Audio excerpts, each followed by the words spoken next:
Assalamualaikum warahmatullahi wabarakatuh. Waalaikumsalam warahmatullahi wabarakatuh. Balik lagi di episode Jeritan sama gue Elda dan gue Putri. Hari ini kita akan bahas sesuatu yang sempat viral lagi kemarin. Jadi ditemukan artis cantik dari Pakistan membusuk di apartemennya. Jadi ada seorang artis nih dan model cantik dari Pakistan ditemukan meninggal dunia pada hari Selasa tanggal 8 Juli 2025 di apartemennya di kawasan elit DHA Phase 6 di Karachi, Pakistan. Ia ditemukan polisi dalam keadaan jasad yang sudah membusuk. Diduga sudah berbulan-bulan meninggal tanpa ada yang menyadarinya. Nah, kita kenalan dulu. Humaira Asghar Ali adalah seorang artis yang mulai terjun ke dunia hiburan itu sejak tahun 2015. Nah, dia tampil di sejumlah drama TV seperti Just Married, Ehsan Faramosh, Guru, dan Chal Dil Mer. Nah, nggak cuma di layar kaca, dia tuh juga sempat muncul di film layar lebar kayak Jalaibe tahun 2015 dan Love Vaccine tahun 2021. Nah, namun popularitasnya itu melejit itu ketika ia ikut sebuah reality show namanya Tamasha Ghar pada tahun 2022. Nah, acara itu tuh kayak versi Big Boss-nya Pakistan. Yang tayang di ARY Digital, ARY Digital. Nah, setahun nih dia setelah tampil di sana, Humaira itu meraih penghargaan sebagai Best Emerging Talent and Rising Star di ajang National Women Leadership Awards. Wow. Nah, berdasarkan bio Instagramnya nih, diketahui Humaira itu nggak hanya sekedar artis loh. Dia tuh juga hobi lukis, dia aktif di teater, terus dia hobi mematung, rajin nge-gym, pokoknya kayak semuanya disikat deh. Multi talenta ya. Multi talenta banget. Nah, follower di Instagram itu juga gak main-main, lebih dari 700.000 orang. Ya. Tapi yang bikin sedih, ternyata unggahan terakhir di Instagram itu tuh tanggal 30 September 2024. Udah hampir setahun yang lalu ya. Nah, jadi Humaira Asghar Ali ini tuh lahir tanggal 10 Oktober tahun 92 di Lahore, Pakistan. Ayahnya tuh pensiunan dokter militer. Jadi lumayan bukan orang sembarangan sebenarnya. Nah, tapi kalau soal ibunya itu tuh nggak ada nih informasi yang kita temuin, at least yang kita selama riset itu tuh nggak ada informasi mengenai ibunya. Ibunya itu kerjanya apa, namanya siapa, itu tuh kayak ditutupin lah mungkin untuk kepentingan privacy ya. Nah, cuman Humaira ini tuh punya satu orang kakak laki-laki namanya Navid Asghar. Nah, dari kecil Humaira tuh udah nunjukin bakatnya banget di dunia seni. Dia menempuh pendidikan formal di 2 institusi seni terkemuka di Pakistan, yaitu National College of Art (NCA) dan College of Art and Design (Phuket). Nah, di sana tuh dia fokusnya tuh di seni visual, melukis dan mematung, dan seni pertunjukan. Makanya dia emang ada basic banget kan di dunia acting lah apa segala macem. Nah, ternyata dia itu udah tinggal mandiri, pindah dari kota asalnya dia, Lahore itu, ke Karachi sejak 7 tahun yang lalu. Dan ternyata karena mungkin sibuk ya namanya di dunia entertainment kan, dia tuh tidak menjaga hubungan baik, tidak menjaga komunikasi gitu sama keluarganya. Gitu. Nah, sekarang nih kita mulai nih masuk ke ceritanya pas penemuan jasad. Nah, sebenarnya di media ini selama kita research itu tuh ada 2 cerita yang berbeda tentang kronologi penemuan jasadnya. Nah, jadi yang pertama tuh ada media yang bilang kalau penemuan jasadnya itu terjadi ketika seorang jurusita pengadilan mendatangi apartemen tersebut untuk proses pengosongan karena tunggakan sewa.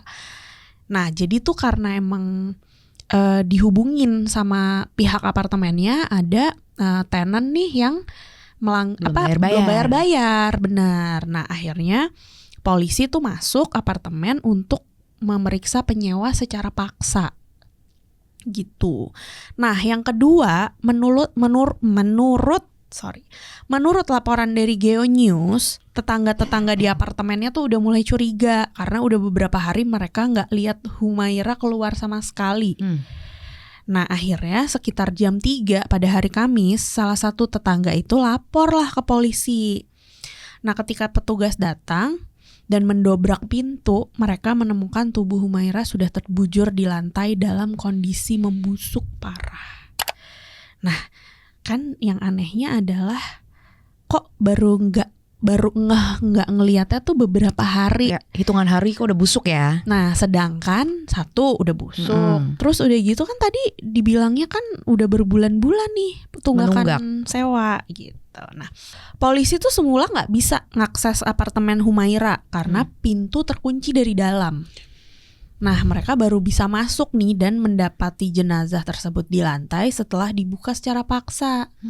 Nah, berdasarkan hasil investigasi polisi, tidak menemukan indikasi ada pihak lain yang memaksa masuk ke kediaman sang aktris.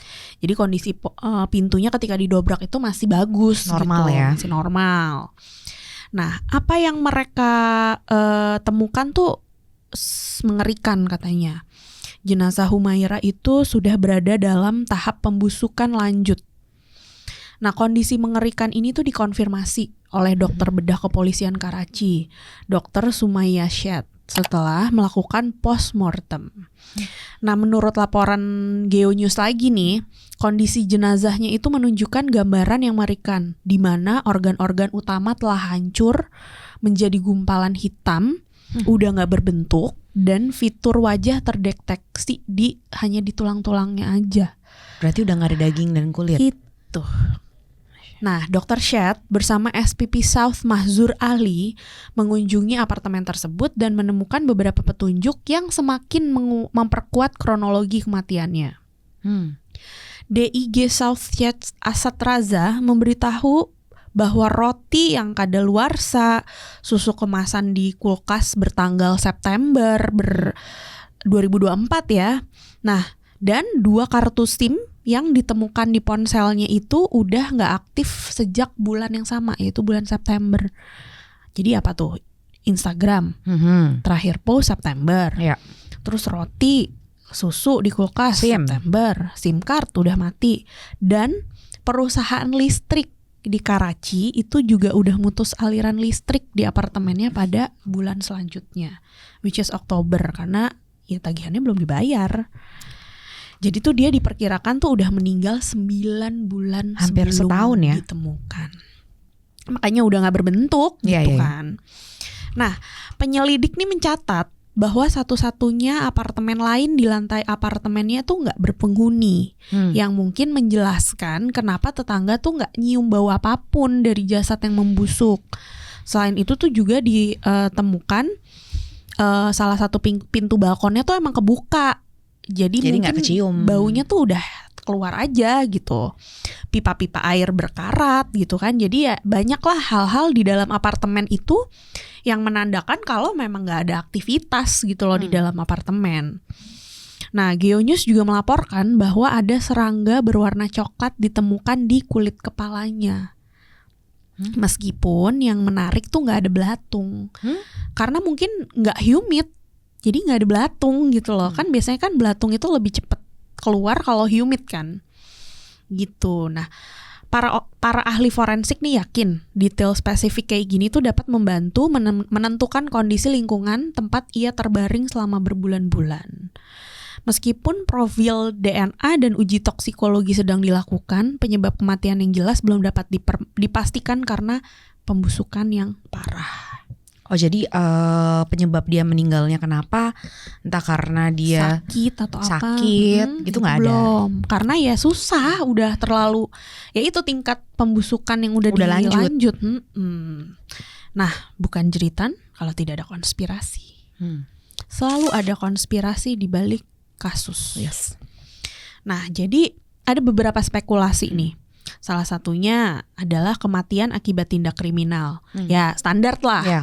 Pasti kalau kematian tidak umum, tidak wajar adalah akibat tindak kriminal.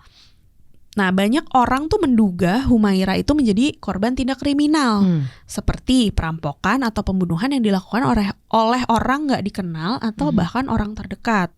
Tapi balik lagi, polisi kan udah menyatakan nih bahwa tidak ada tanda-tanda paksa untuk masuk ke dalam apartemennya dan pintu terkunci dari dalam. Semua dari dalam ya, terkunci rapat. Jadi fakta ini tetot gitu kan. Nah, kemudian kedua, kematian karena depresi atau bunuh diri. Nah, ada banyak, ya nggak banyak, maksudnya ada beberapa orang lah yang berspekulasi kalau Humaira nih mungkin mengalami depresi berat yang menjadi penyebab kematiannya. Nah, teori ini tuh didukung bahwa ada fakta ia ditemukan sendirian, terus tidak ada jejak keberadaan orang lain di apartemennya. Nah, meskipun demikian, pihak berwenang tidak menemukan catatan bunuh diri. Dan tidak ada indikasi yang jelas mengenai kondisi psikologisnya. Tapi sebenarnya pada bulan Mei 2022 itu muncul sebuah video di media sosial yang bikin heboh. Nah, Humaira Asghar Ali itu disebut sengaja membakar hutan di Pakistan demi konten. Nah, cuman ternyata itu bukan Humaira, cuman mirip aja gitu loh ininya, perawakannya. Nah, jadi dia tuh membantah hal tersebut gitu. Nah, mungkin itu tuh diserang netizen lah dia. Iyalah, pasti. netizen dengan mulutnya yang jahat. Betul. Nah, itu diduga ada sedikit membuat ya mental lah pasti. Gitu. Nah, banyak tuh platform medsos itu dan media yang ternama tuh salah paham dan mempublikasikan nama Humaira Asghar yang merujuk kepada Dolly alias Nushin Sheth, seorang TikToker terkenal yang membuat video pembakaran hutan itu. Seperti dilansir di Express Tribune gitu. Nah, kemudian ada ya standar artisnya belum menikah gitu ya. Jadi ada dugaan akibat hubungan percintaan yang buruk. Nah, teori ini tuh ngeklaim bahwa ia tuh mungkin meninggal karena konflik dengan pasangannya yang kemudian meninggalkan apartemen tersebut. Namun ya gak ada bukti lagi gitu loh. Nah, terakhir nih yang paling heboh nih sebenarnya. Jadi beberapa teori yang lebih ekstrim itu tuh menyebutkan bahwa kematian Humaira seperti biasa melibatkan tokoh-tokoh berkuasa atau orang-orang berpengaruh di industri hiburan. Selalu ada aja kan teori kayak gitu kan. Nah, teori ini tuh ngeklaim bahwa ada upaya untuk menutupi kebenaran, terutama setelah kematian Humaira menjadi rame. Ketika beredar kabar, keluarga Humaira awalnya menolak untuk mengambil jenazahnya. Nah, jadi ayahnya tuh si Dr. Asghar Ali dikabarkan telah lama memutus hubungan dengan putrinya dan memilih untuk tidak terlibat dalam penanganan jenazah.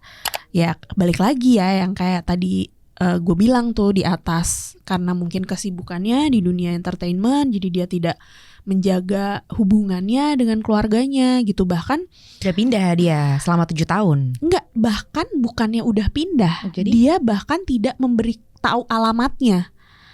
Kenapa jadi selama ini tuh ada di satu media itu yang gue baca. Jadi selama ini tuh Humaira yang menghubungi keluarganya, tapi itu juga nggak sering, kayak beberapa bulan sekali. Nah, itu bahkan dia nggak ngasih alamat dia tinggal di mana, gitu. Nah, ya nggak tahu ya, kita di sini nggak ada media yang pas, nggak ada info yang pasti mengenai sebenarnya ada hubungan keluarganya tuh seperti apa, tuh nggak ada yang ngasih tahu lah gitu. Nah, namun di perkembangan terbaru menyebutkan bahwa saudara laki-lakinya yang tadi tuh si Nafid Asghar akhirnya datang ke Karachi dan mengidentifikasi jenazah Humaira. Nah, Nafid menjelaskan bahwa yaitu dia telah tinggal di Karachi selama 7 tahun dan emang menjauh dari keluarga sejak saat itu gitu. Kesepian ya? Ya bisa jadi ya, kan banyak banget ya di dunia entertainment tuh yang mungkin dia kayak nggak bisa percaya ya sama siapa di dunia entertainment. Kan banyak kan artis-artis yang depres gitu karena itu gitu, terlalu banyak drama. Ya terlalu banyak fake friends. Yes. Dan kadang-kadang keluarga juga ya gitu, tiba-tiba keluarga kandung, saudara, sedaging tiba-tiba karena iri mungkin Bisa. melihat lebih terkenal Famous, gitu kan, lebih terus sukses. lebih sukses, lebih banyak uangnya, jadi langsung.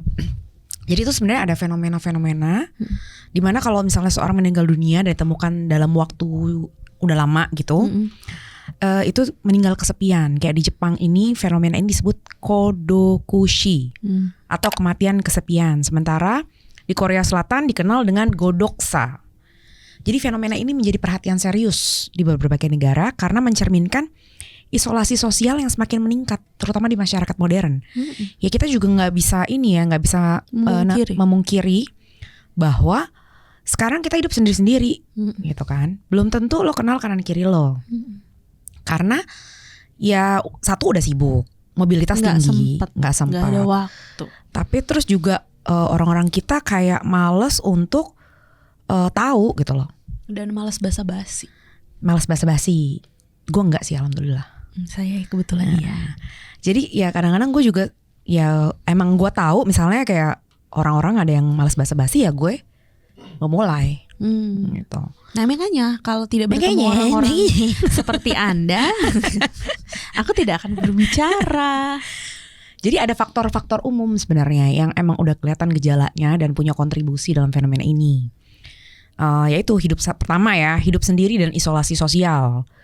Banyak kasus ini tuh terjadi pada individu-individu yang tinggal sendirian. Sebenarnya bukan karena nggak punya keluarga, tapi kebetulan mungkin single, belum punya keluarga, tapi kan maksudnya punya kakak, adik. Nah, tapi mungkin keluarganya juga nggak approach kali kan? Ya kadang-kadang udah keputus kan hubungannya. Sebenarnya kadang-kadang orang itu merasa dia itu nggak dianggap oleh keluarganya, tapi padahal dia nggak membuka diri. Padahal keluarganya mungkin udah mencoba. Jadi semua sibuk dengan pikirannya masing-masing kan. Sementara si A gitu misalnya merasa keluarga gue nih nggak ada yang peduli sama gue.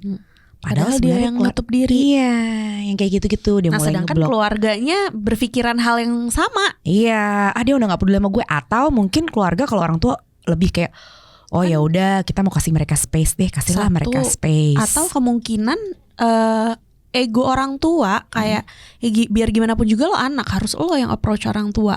Ya kan masih ada lah di budaya-budaya tertentu ya. Mari kita rubah. Terus kedua, perubahan struktur keluarga. Di era modern ini struktur keluarga inti biasanya terpisah dari sanak saudara. Itu kan lumrah. Jadi anak-anak yang merantau tinggal jauh tuh bikin orang tua tuh pada ini loh, atau individu-individu yang tinggal sendiri tuh lebih rentan. Iya. Karena mereka kesepian. Lonely. Iya, padahal kesepian di antara keramaian. Sebenarnya lo gak harus merasa kesepian gitu loh, ngerti gak sih? Di dalam keramaian. Terus, ya kan? Iya. Jadi kalau banyak orang yang merasa gue kesepian, lah look around you gitu loh. Lo tuh dikelilingi oleh orang-orang yang sebenarnya peduli sama lo gitu loh. Cuman ya mungkin karena selama ini ya lo salah pilih aja gitu. Ya kan, ada orang yang mungkin kadang-kadang kan orang suka kayak trauma-trauma dibikin sendiri gitu ya. Maksudnya terlalu kompleks pikiran lo. Jadi emang orang kan ada yang fake, ada yang emang genuinely overthinking. Iya, jadi dia kayak sekali ketemu orang fake, aku nggak mau semua orang fake, semua orang pret gitu. Sebenarnya nggak kayak gitu. Terus ya balik lagi dari semuanya itu salah satu benang merahnya ya masalah kesehatan mental sih. Depresi, anxious, terus udah gitu gangguan mental lain itu menyebabkan orang lain jadi akhirnya menarik diri. Nowadays banget ya. Ya, nah pada saat mereka menarik diri, justru mereka nggak mendapatkan dukungan sosial, dukungan emosional gitu loh. Jadi ya udah makin sendiri lagi gitu loh. Jadi emang mungkin bagi kita yang nggak gini, gue pernah ngerjain feature tentang kesehatan jiwa ya. Waktu udah lama banget deh. Dari zaman dulu tuh gue udah yakin kita semua sakit. Kita ada punya bibit. Emang sakit. Tapi penyakitnya beda-beda kan. Cuman ya tergantung gimana kita mau sembuh nggak sih lo gitu. Lo dan mau bagaimana menyikapinya ya. Ya berapa lama. Ya mungkin sakit gue levelnya sekian, sakit lo levelnya sekian gitu. Kita nggak bisa relate satu sama lain, tapi bisa lah sebenarnya kita saling mengisi asal lo mau membuka diri gitu loh. Pada orang yang tepat.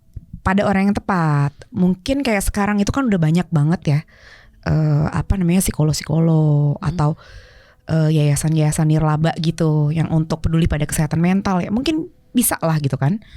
Misalnya kayak yang gue tahu tuh di UI juga ada, terus yayasan pulih gitu, itu banyak lah pokoknya sekarang lah. Nah tapi juga pada akhirnya di umur segini gitu, lo harus punya satu temen yang you can rely on gitu sebenarnya, walaupun satu, dan itu kan seleksi alam. Ya.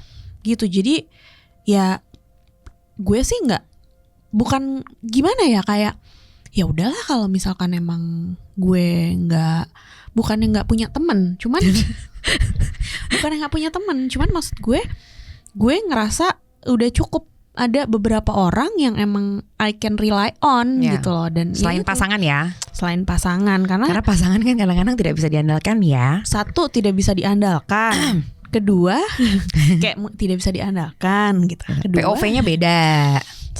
Dua, POV-nya beda, dan belum tentu mereka bisa ngerti apa yang kita maksud gitu loh. Kayak kita misalkan cewek, ya mungkin yang bisa ngerti kita ya adalah ya sesama cewek gitu loh. Lanjut, next adalah kondisi kesehatan fisik. Jadi banyak orang-orang yang memiliki riwayat kesehatan, ya kan, kronis, serius, tapi terus mereka tidak melibatkan orang lain, tidak melibatkan orang lain. Jadi kayak nggak tahu ya, gue adalah orang yang ini dari POV gue ya, gue adalah orang yang tidak malu untuk minta tolong sama orang, bodo amat gitu.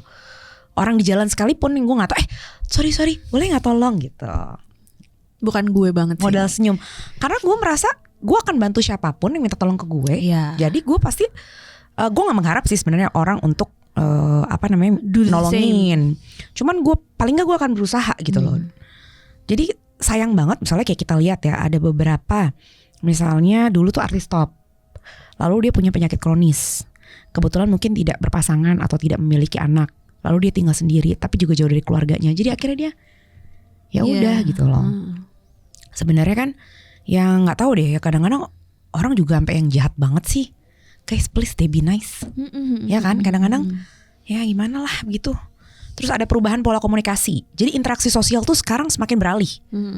Ya, lo nggak akan nih kayak gini. Nggak akan kayak gini. Makin sedikit lah, makin minimal lah tatap muka orang lebih banyak. Ya karena kan mau ketemu susah, macet, waktu. Kita aja kayak kita berdua mau kemana sereceh nonton bareng, tiketnya udah ada nih, tinggal nonton. Tiketnya expire guys. Asli. Nah oke. Lalu ada kasus-kasus lain lah pokoknya yang mirip dengan Humaira. Jadi ada kasus dari Joyce Carol Vinson, itu di Inggris. 38 tahun, wanita 38 tahun tinggal di London, ditemukan meninggal tahun 2006. Tapi setelah diotopsi ternyata sudah meninggal diperkirakan sejak 2003. Jadi jasadnya itu ya nggak ketahuan udah membusuk selama 3 tahun. Sebenarnya Joyce juga bukan wanita yang introvert, dia tuh populer gitu loh, punya banyak teman. Tapi ya akhirnya sebelum meninggal menjauhkan diri. Ya itu lagi-lagi jasadnya ditemukan karena petugas mau menyita karena tunggakan sewa. Nah kisah hidupnya yang tragis ini kemudian diabadikan dalam film dokumenter berjudul Dreams of a Life. Lalu ada Hedwiga Golik dari Kroasia. Ini paling mencengangkan. Ditemukannya tahun 2008.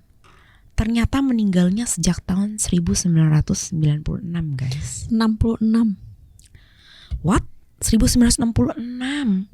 Jadi 42 tahun baru ditemukan.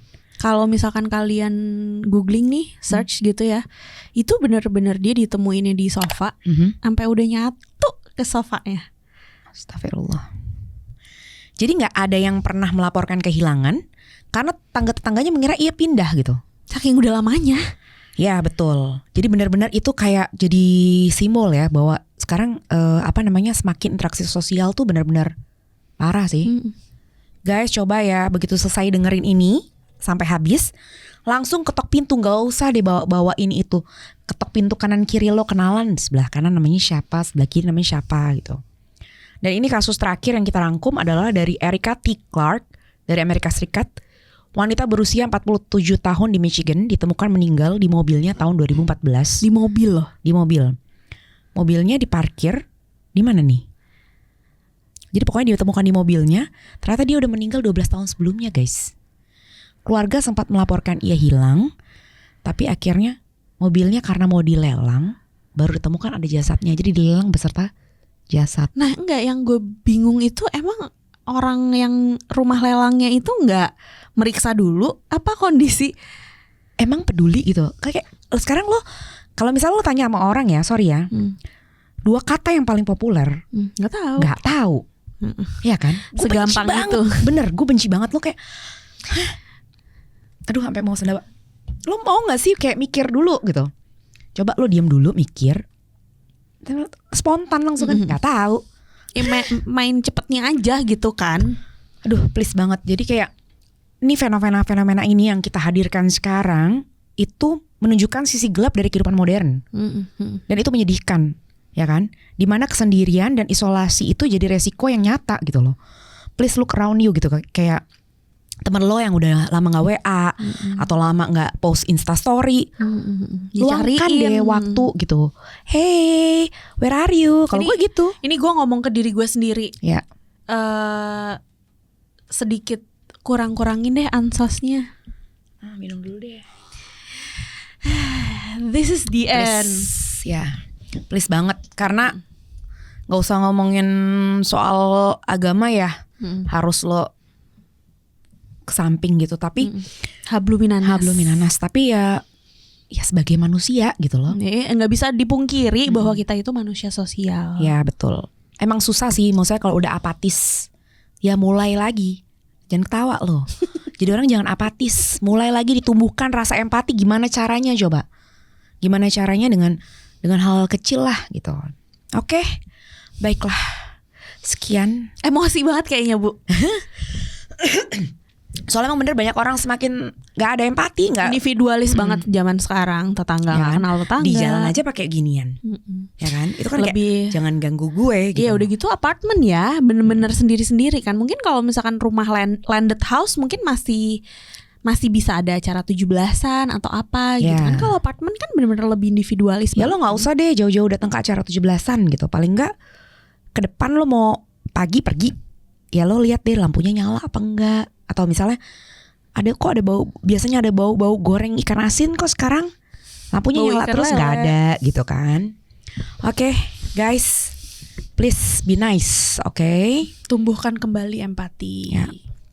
Dan untuk yang masih ada di sini jangan lupa untuk like, comment, share. Subscribe udah belum? Nah, banyak banget nih yang cuma nonton-nonton doang tapi nggak subscribe. Subscribe dong guys. Nonton sampai 1 juta subscriber nih di guys. share, ya kan? Biar lipstiknya tuh ganti tiba-tiba besok karena biru neon gitu kayak. Ya pokoknya ya buat yang udah subscribe thank you banget ya. Thank you. Dan tunggu episode-episode dari Jeritan selanjutnya. Thank you. Bye.